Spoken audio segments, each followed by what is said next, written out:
Assalamu alaikum wa rahmatullah wa barakatuh. Bismillah ar-Rahman ar-Rahim. All praises are Allah's, Lord of the worlds. And may His peace and blessings be upon our Master, the Holy Prophet Muhammad, and his pure, immaculate Ahlul Bayt.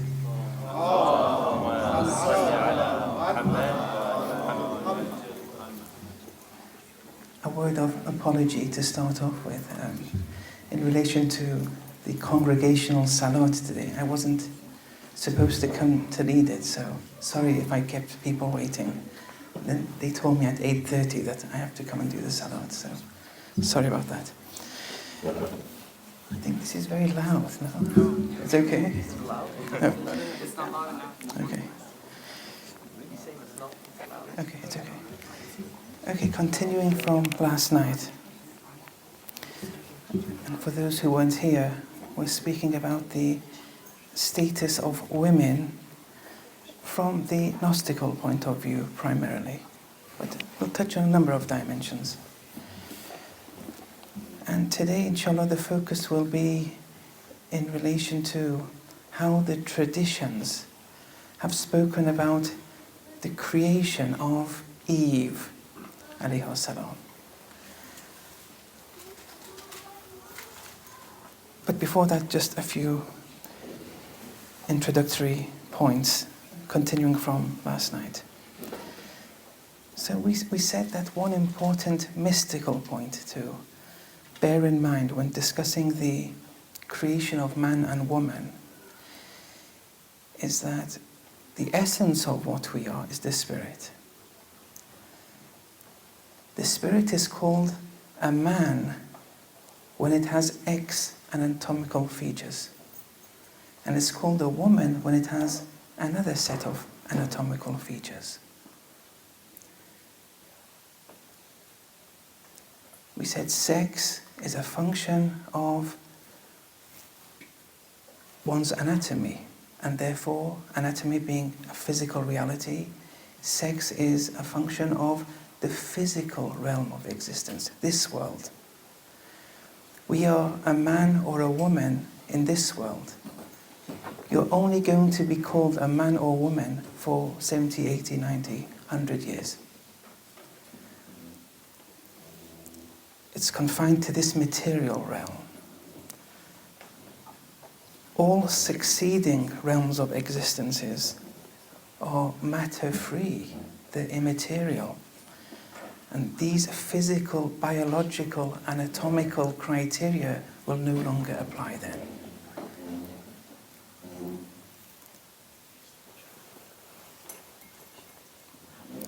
So, in Barzakh, in Qiyamah, it's you and your actions in immaterial realms of existences.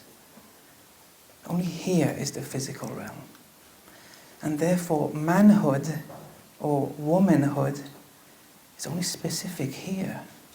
They won't persist. They bear no meaning in other realms of existences.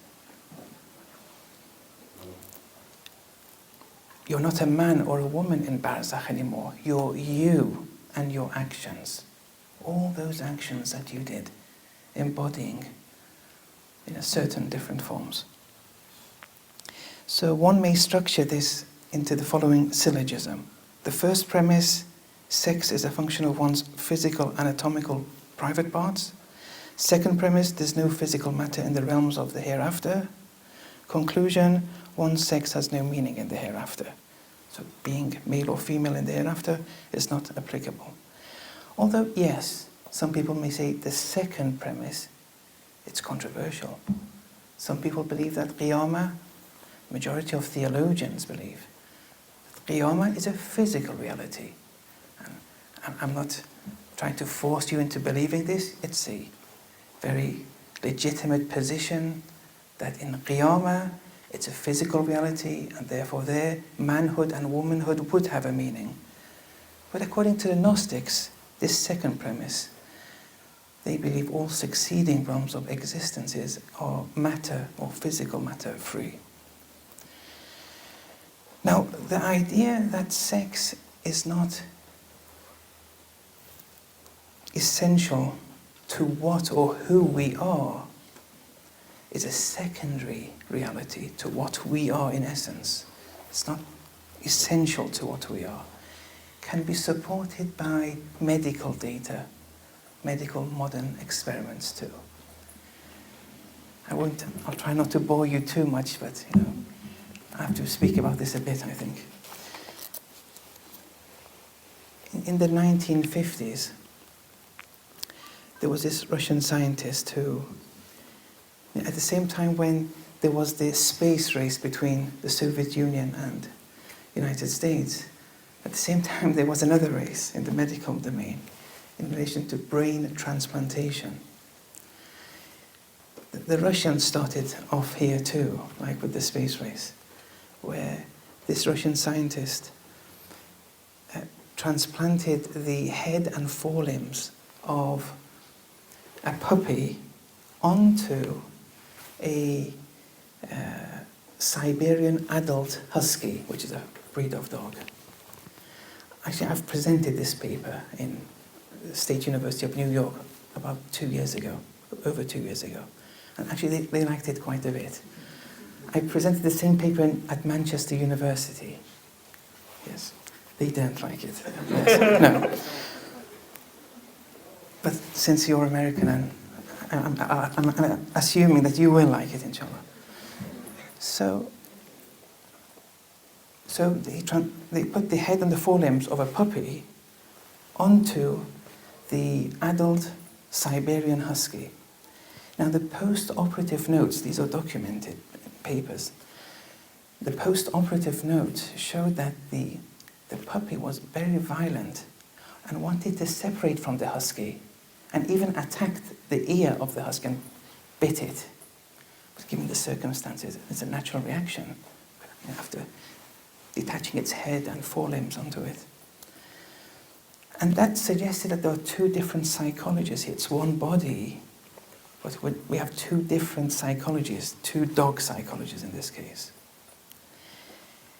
But then, years later, an American neuroscientist, neurosurgeon,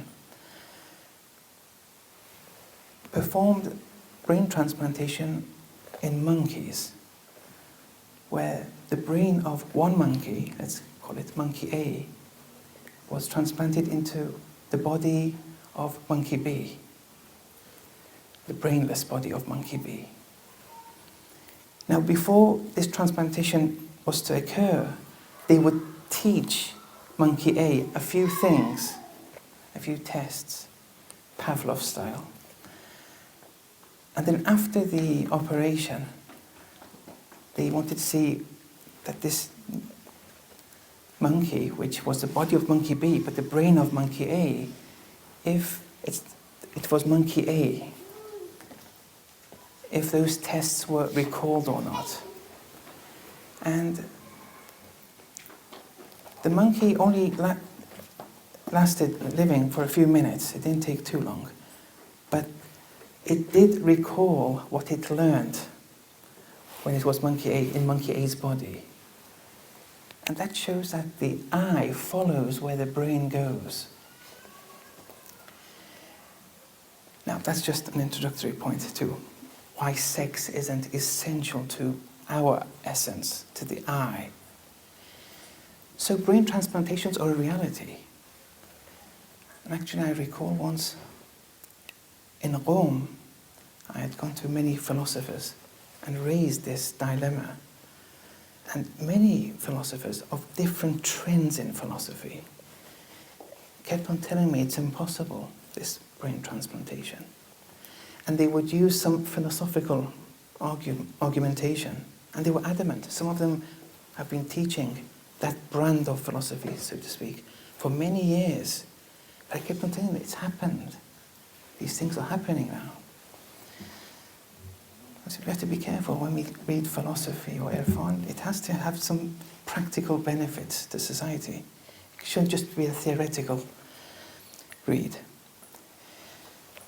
So, imagine then, one day this technology will be perfected. You get my brain, Farrokh's brain, and you put it into a female brainless body with a female phenotype, then you ask that apparent female, what's your name? She'll say Farrokh. The eye follows the brain. It's the same me. All my memories were the same and in continuity. My mother is my mother. Then you ask the female, so what do you do? Well, I've been in Rome for the last 10 years. You see? That new Farrokh is now 46XX. Save for the brain, that's still 46XY. But on the whole, it's 46XX. It's female now. The eye is the same. The gender to start off with is the same too, because gender is a function of one's psychology. So to stop, with time it may change with the hormones and everything. But the sex differs. So sex isn't essential to what we are in essence. That is a legitimate conclusion to make. However, if I were to have the operation, then my marriage will be made void immediately. Because marriage is a worldly contract. And being a worldly contract, sex is a prerequisite. We have to be of different sexes. Yes, in Barzakh, in the hereafter, marriage has no meaning. Has no meaning whatsoever. Criminal law has no meaning. There's no law in the hereafter. It's immaterial there. It's you and your actions embodying themselves. But law, marriage, these kind of things are all confined to this realm of existence.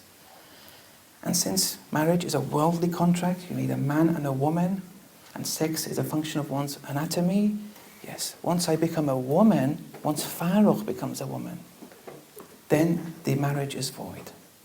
There. So that was just to explain that sex isn't something essential to who or what we are. Okay, now on the creation of Adam and Eve, especially Eve, the focus is here on Eve. There are lots of traditions on this whole phenomenon here. And they're very diverse. And to assemble them, to make them compatible, isn't an easy job. On the whole, Islam isn't for the idea that the physical Eve, Hawa alayhi salam, was created from Adam's rib. It's not impossible, okay? It's not impossible to create someone from someone's rib. Especially today with genetic engineering and stem cell therapy. It's very easy now, but with miracles, instead of going through all the different steps from A to B, takes some time, it occurs immediately. Because bones are a source of stem cells. But anyway, I'm getting medical tonight, I think. On the whole, though, it's not for the idea that Eve was created from Adam's rib. But not to say that it's impossible to happen, but it's not for this idea.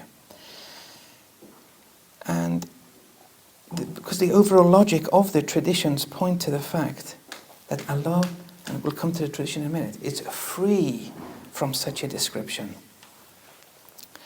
Now, there are three positions here in relation to, well, there may be more, but I found three amongst the different works of scholars. There are three positions in relation to the creation of Eve, and we'll go through them with their argumentation a bit tonight. One says she was created from clay, but she was created anew from clay, not from the remains of Adam's clay. And we also, secondly, we have the position that, no, she was created from Adam's rib. And thirdly, she was created from the remains of Adam's clay. So these are three different positions here which need to be explained. The first one, that she was created from clay, but not from the clay, the remains of Adam's clay. It was from anew. Here there's a tradition. There are many traditions supporting this. The key one is from Zurara ibn Ayyun, where he says Imam Sadiq alayhi salam was asked in regards to the creation of Eve, and was told that there are people who say, Imam Sadiq was told, that there are people who say Eve was created out of Adam's left rib. This last meaning the most inferior, left rib. Imam Sadiq alayhi salam said, immaculate be Allah from what they ascribe. He is greater than what they say. Do those who state such a thing believe that Allah did not have the capacity to create Eve from other than Adam's rib, enabling people to reproach by saying that Adam has married with himself? Then the Imam said, Inna Allah ta'ala lamma khalaqa Adama min teen wa amara al-malaika fasajadu la alqa alayhi as-subat thumma ibtada'a lahu hawa. This is one of the key parts to this tradition. So verily Allah subhanahu wa ta'ala, when He created Adam, whilst ordering the angels to prostrate before him, He made Adam go into a deep sleep, subat, ثُمَّ ابْتَدَأَ lahu hawa. Then the key word here is ibtada. It means creation, but creation from anew. He brought Eve into existence, a new existence though. The prima facie meaning of ibtada can relay this new creation, supporting the idea that it wasn't from the remains of Adam's creation. It was something new here. It's a different reality. Same constitution, clay, but from a different clay. Then on becoming aware of her creation, Adam asked Allah, who is this person whose sight and closeness is a source of affinity to me? Now, this isn't a sexual form of affinity. This was first sight now. There was no mention of sex here. And this is very important to note that we may come to later, maybe tomorrow or the day after. It's very important here. On seeing Eve, there was a form of attraction towards Eve by Adam. He was attracted to Eve. This form of affinity is very important. And the reason, I'll come to maybe later. Allah said, this is Eve. Would you like her to be with you, to be a source of affinity to you, to speak with you and to follow you? Adam alayhi salam replied, Na'am ya Rab, walaka alayya bidhalika alhamdu wa shukr ma baghid. Yes, my Lord, as long as I am alive, displaying gratitude to you because of this creation is necessary upon me. There's a very delicate point here. That should be our motto today. But I'll explain that more. So, in this tradition, we see that it explicitly indicates that Eve wasn't created from Adam's rib, and this is not on a par with the proper etiquette that Muslims should observe before Allah. It indicates that she was created anew, and not from Adam's parts or from the clay that Adam was created from.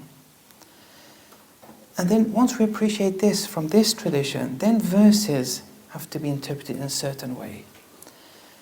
خَلَقَكُم مِّن نَفْسٍ وَاحِدَةٍ ثُمَّ جَعَلَ مِنْهَا زَوْجَهَا. He created you from a single substance and then assigned its mate from it, minha, from that substance. Now this min is the key preposition here. Min has many different meanings. We have something in Arabic called the constitutional min. It means from the same constitution, not necessarily from it per se, although that also does have some prima facie relevance.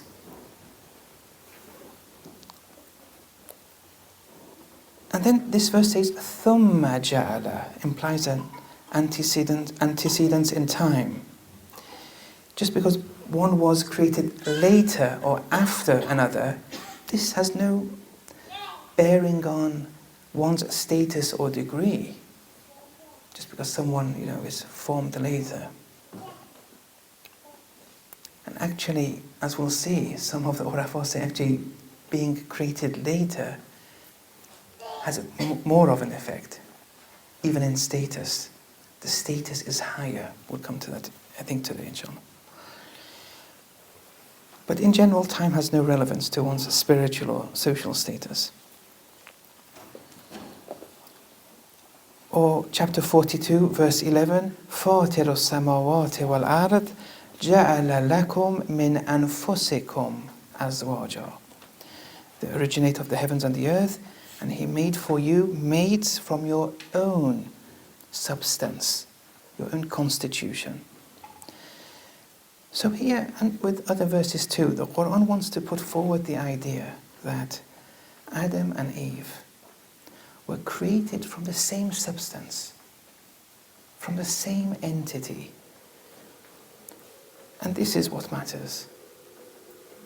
Their origins, their destination, their potential is uniform, is equal. Neither is superior to the other. And this is one conclusion that Ayatollah Jawadi, hafadhahullah, brings in his tafsir. Now, in contrast to this first position, now we go into the second theory. And it seems, according to some of the fuqaha, that there are authentic traditions that seem to indicate that yes, Eve was created from Adam's rib, and they're authentic. And that Allah converted that rib into the flesh. And this is on a par with verses of the Old Testament too. That's how the Christian tradition portrays it.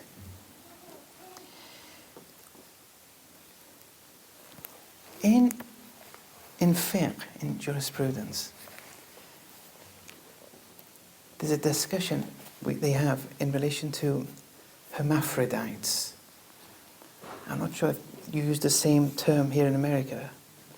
Hermaphrodites, they have both sets of genitalia, male and female. The ruling in relation to them is very important in many domains in fiqh. In one of them, it's in the domain of inheritance. If someone is a hermaphrodite, having both, do they inherit as a man or do they inherit as a woman? It's important because there's a difference in inheriting. Here, there are a number, before, with the help of the traditions, there are a number of signs to help assign the hermaphrodite to one of the two sexes. So that when they want to inherit, they say, you're not a man or a woman, but in inheritance you have the same ruling as a man, or the same ruling as a woman. There are many different signs. For example, the first sign is from which urinary outlet do they predominantly urinate from? If it's from the female urethra, you're a woman. If it's from the male urethra, you're a man. You inherit therefore as a man. And then in fiqh, it goes even, there are so many different branches. For example, they say, what if, someone asked the Imam, what if they urinate from both of them predominantly? The Imam then said, well, from which one do they urinate from before the other? From which one do they urinate first? If they urinate from the female urethra, it's a woman, inherits as a woman. And then someone asks, what if they urinate from both at the same time? Then the Imam says, from which ends last when they urinate? And it keeps on going. I'm sorry, it's become a very medical discussion tonight, sorry about that. But now, these are all signs. One sign, assuming none of these, they're still not certain from which sex to assign this hermaphrodite, one sign, which is an area of controversy. These signs were unanimous amongst the fuqaha, but one sign, which is an area of controversy amongst the fuqaha, some accept it, some don't, is if none of those signs are, you still don't know which sex to assign the hermaphrodite, how many ribs do they have? Do they have the same number of ribs on each side? If they do, it's a woman. If they don't, it's unequal, it's a man. And we have these kind of discussions. But the important point here is this, that yes, this tradition many people have accepted and they've employed it in fiqh. As I'll just give it one example. And that doesn't have to be problematic though. We can still make it compatible with the other positions in the following way. Because we said that it goes against the logic of the Quran in relation to how the Quran views the creation of Eve. Okay, to say that she was created, and against the logic of the traditions too, explicitly, to say that she was created from Adam's rib. And the most inferior left rib too. What do these all mean? We don't have to accept the explicit meaning of this tradition. We take it into ta'wil to make it compatible with the explicit traditions and the logic of the Quran. So we can, at the same time as saying that Eve was created from clay, now whether it was new clay or the remains of Adam's clay, we can still interpret this leftness and make it compatible with those other positions without having to say she was actually created from the left rib of Adam. Sometimes when we see two traditions, explicit traditions, going against one another, you can take one and the other you can interpret esoterically, making it on a par with the first. This is legitimate. Many scholars do this. Here, this leftness has to be described. The concept of leftness, what is all this about?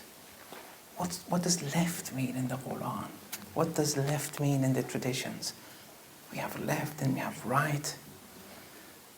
Allah has right hands. Our a'mal, our deeds are given for some people in the left hand, for some people in the right hand. When according to the Gnostics, we have no left or right hand in the succeeding realms of existences. There is no physical body. What is all this referring to? Is left referring to a more deeper reality? The answer to this I found in a book which is a commentary to Usul Kafi. It's called Wafi, Al-Wafi. It's by Faiz Kashani, rahmatullah alayh. And It was incredible. After 10 years in the Hose, it was the first time I had referred to this book, this year. It was in relation to something else. And it's an incredible book, where a lot of the meanings of very delicate traditions of usul al-kafi is highlighted in a very interesting ways. I'm not saying it's, revelation, I'm not saying it's 100% true or not, but it deepens one's understanding. We don't have to be adamant and say this is, especially in these particular matters, that this is the truth, period. It's very difficult to say that, and there's no need. As long as what you say is on a par with the proper Islamic standards and criteria, it's acceptable. Anyway, so what does being left mean in the text? Maybe, on careful scrutiny, one observes that any association with the left is usually negatively interpreted. It's always negative. It's an association, an affinity with other than Allah. If you look where left is used in the Quran, where left is used in the traditions, in many traditions, leftness is associated with an affinity with other than Allah, with worldly matters, for example. Being left is usually negatively interpreted. So this is a theological discussion, nothing to do with politics here. Here, you just need to go through different traditions, verses of the Quran. You see that the right is always positive. The pious are given the books, the account of their deeds, in the right hand, and they are the pious, the companions of the right hand. Where those who weren't pious will be given to the left hand.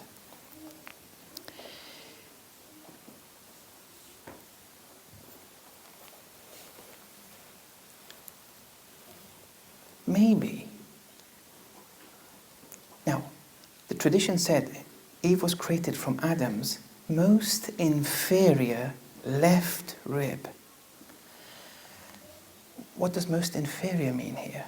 Maybe it means, well, let's first say what left means. So this left rib may be indicative of, esoterically, affinity with the worldly life that was part of Adam in his creation, and Eve did not have.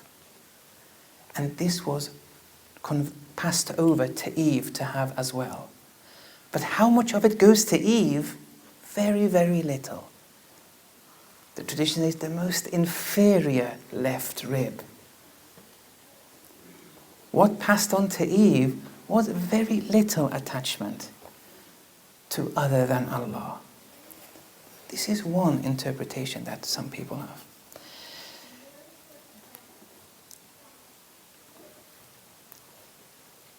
Otherwise, left, qua left, has no important significance. The traditions say, enter the mosque with your right foot. Eat food with your right hand.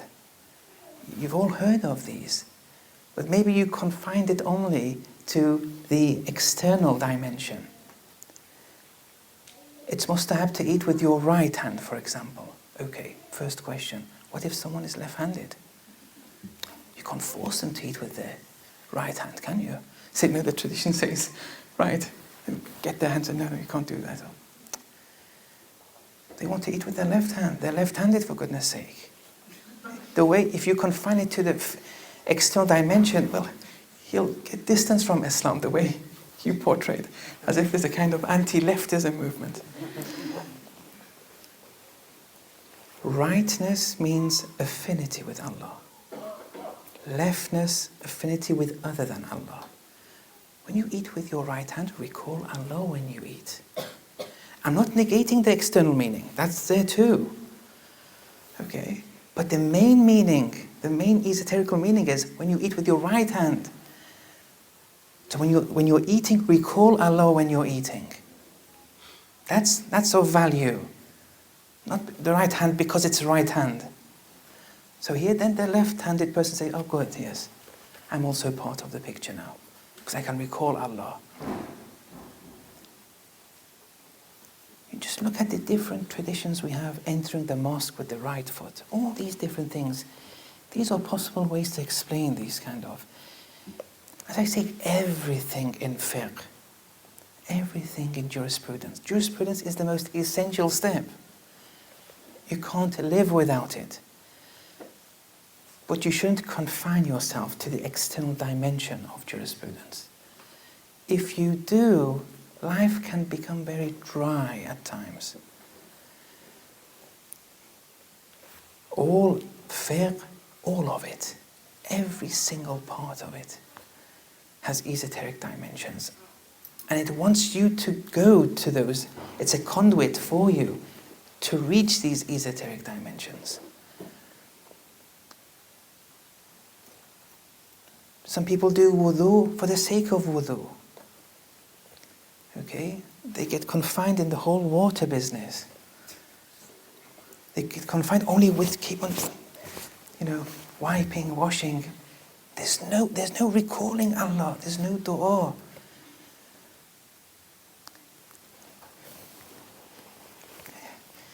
I don't know if I should say this. No.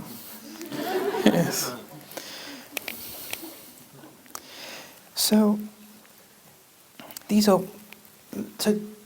we can accept those traditions too, which says Eve was created from Adam's most inferior left rib, but we have to explain it more.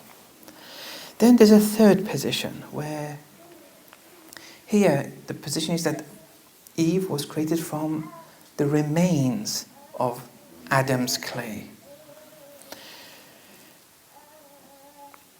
So the difference here is that here it says from the remains. In the first position it said from clay, different clay. From clay, it was also from clay, but from another clay, not from the remains.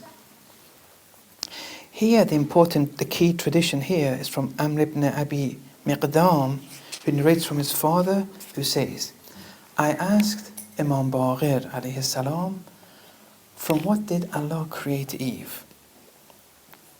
He replied, what do the people say on this matter? I said, they say that Allah created her from one of Adam's ribs. He then exclaimed, they're wrong. Was Allah unable to create her from other than Adam's rib? I continued and said, may my life be ransomed for you. So what was she created from? And then the Imam replied, my father narrated from his fathers that the Messenger of Allah said, قَبَذَ قَبْذَةً مِنْ تِينٍ.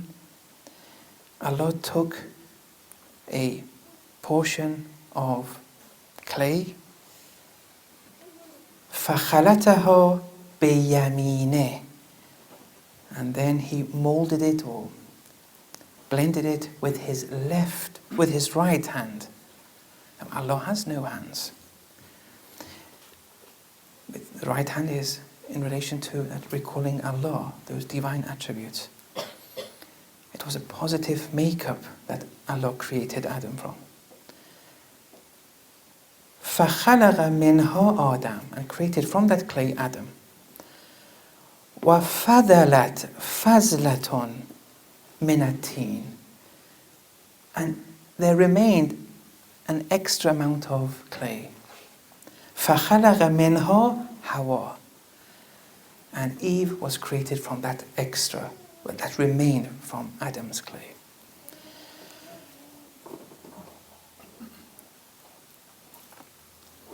So, in relation to the first and the third position, they both say that they were both created from clay. And it's the same substance. Now, what this clay is referring to, outside the physical clay, it was physical clay too. It has other dimensions too. That requires a more deeper discussion, which I'm not prepared now mentally to go into. But they were created from the same substance. Whether Eve was created from anew or from the remains, the same substance. And Ayatollah Jawadi says this itself shows that the origins, destination and potential therefore is uniform. There's no superiority in either one. The origins are the same. Okay. Now, before we continue, just one marginal point, that these verses which do support, and these traditions which do support the fact that the origins are the same, from the same substance, when was this revealed? It was during the time of ignorance, the era of ignorance, Jahiliyyah. You just have to look through the texts of historical books of previous civilizations to Islam, just to see how they value the woman, how they regard the woman, how much the woman is looked down upon, and then suddenly Islam comes and says they're totally equal. Their origins, their destination, and their potential. This was something new. Now, there were previous religions which were divine. The message, though, was distorted. The texts were distorted. Women were exploited endlessly. They weren't, in some civilization, they weren't even regarded as humans. After the death of the husband, they had no rights. It was, you just have to go through history. And then Islam comes with this message. This is the important part. Okay, today, alhamdulillah, we don't have any distortion of the text. We may have malpractices in our Muslim cultures in relation to how we view the woman. But alhamdulillah, the texts are there. Islam is still living. And also it's worth noting that just because, I've mentioned this before, someone is created body-wise, if X is created before Y, doesn't mean they're superior in any way. Okay. Now here, some of the ulama have taken it one step forward.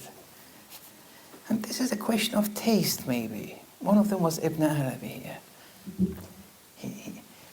Women, throughout his futuhat, he tackles this question. And he even, in one chapter, he describes how he viewed women before, and then what was granted to him from Allah when he saw the reality of women, and then how he viewed them after that. And then he gives very interesting commentaries to many traditions, which I'll come to, inshallah. We'll start that tomorrow. But he went one step maybe forward. He wants to say that the Eve was superior to Adam. And from that, the woman's creation is superior to that of man's. Now, this is interesting to note. His reasoning is of interest. I'm not saying this is fact, but there's something important lying in his words here. He says that the evolving and succeeding copy or creation of the original bears more value. We have creation, we have procreation. We were all procreated. None of us were created. We were procreated. Adam alayhi salam and Hawa alayhi salam were procreated. There was no mother or father. Were created. In procreation there's a mother and a father. The Arabic is tawalud. In creation there's no mother or father. Okay? We were all procreated. Adam and Eve were created. So with that introduction, Prophet Isa alayhi salam was which one? Created, yes. Just to make sure everyone's listening. So Hazrat Isa alayhi salam, also was created. There wasn't a father and a mother together.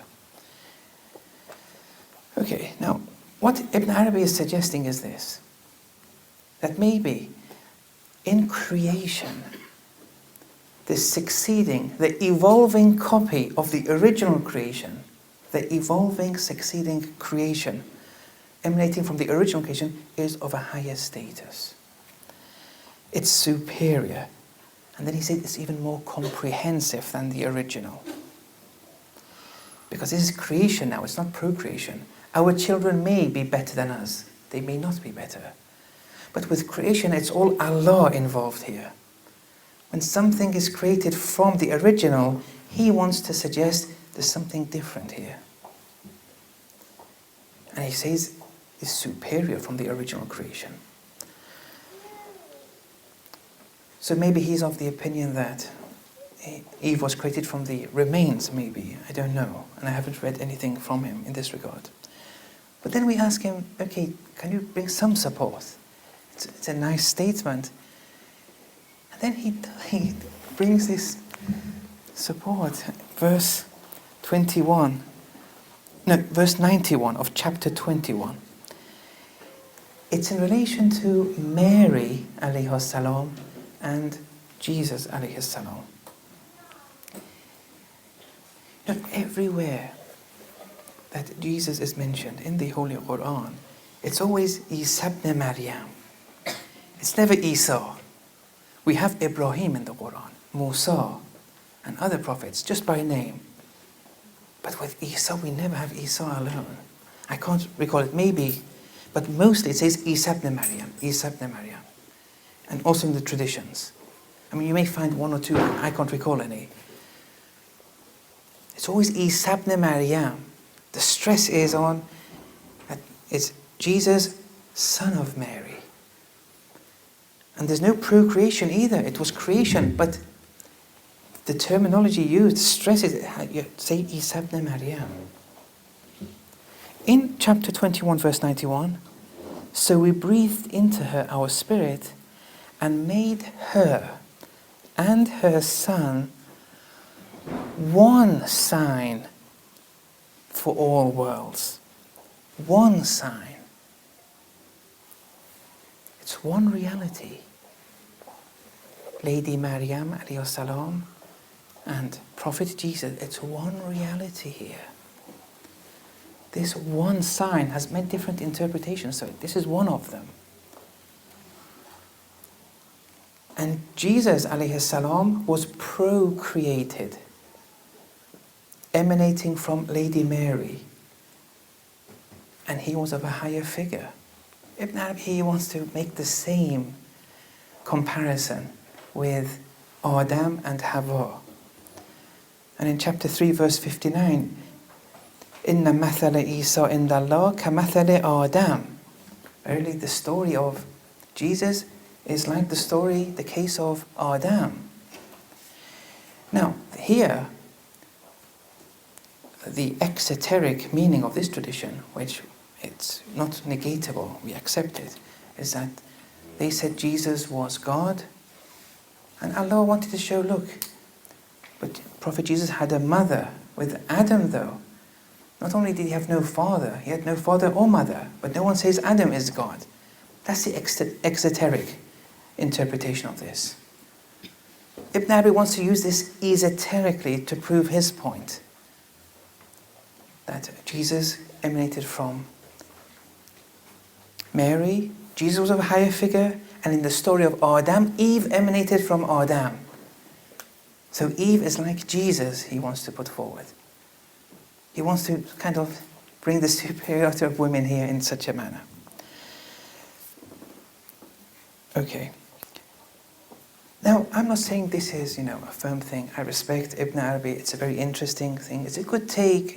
It's of taste. It brings new esoteric dimensions to the verse. This verse, 59 in chapter 3 of Al Imran, he's touched on this verse in about 10 different ways in his Futuhat. And each one of them is a different way. 10 different ways of this same verse. All of them esoteric dimensions. However, I'm not in a position to say Eve was superior, but this new manifestation, which is called Hawa, Eve, was something incredibly vital for mankind. That we don't deny. Mankind came through her. Mankind survived through her. She was the final divine step, if you like, the seal of biological proofs. With her creation, now mankind starts and will continue until the day of resurrection. There is something important there. We can't, undervalue that. It's a very important creation, this. With her creation, the stamp of biological proofs has now been given. And in relation to women in general, look, the late Ayatollah Khoui, Rahmatullah alayh, when it came to who is the mother, in contrast to the majority of the fuqaha, he said the owner of the womb is the mother. So in surrogacy, if you want to do surrogacy, which is have a surrogate mother and everything, that's okay, you're allowed in Islam. But the mother will be the surrogate mother. Look, the cytoplasmic unicellular embryo in the womb of the mother. After 9 months, it becomes, at one cell, becomes, something like 3 to 3.5 kilograms. Or, I think you work in pounds usually, around 7 or 8 pounds. A single cell. Where does that 7 or 8 pounds come from? It's all extracted from, the roots of the mother, the blood, the food, everything. It's all the mother.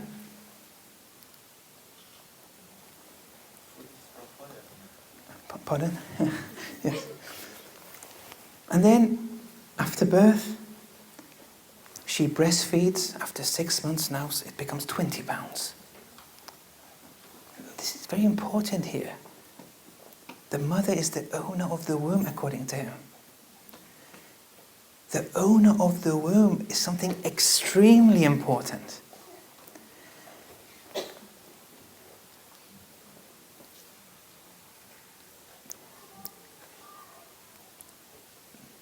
Look at orphans which are brought up by their mothers alone. They had no father, they were fatherless for whatever reason, and they were brought up by their mothers. And then compare them to children who were motherless and brought up by their fathers. With the latter, the motherless ones, usually, don't take offense, but usually, they're not very balanced. Because they didn't have a mother. But fatherless children who are brought up by their mother, they become marriages. A lot of our marriages, including Imam Khomeini, it was fatherless. It was the mother. From the beginning, it was the mother which nurtured him. And there used to be a very good custom in Islam. It's dying down now, where someone has a nursing mother too. The more the mothers, the better. Why do they stress on the nursing mother? A good, pious nursing mother. See, is that this aspect of Eve-ness wants to be conveyed to the child. It's very important, the status here.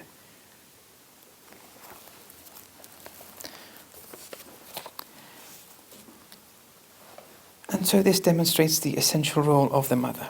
Okay.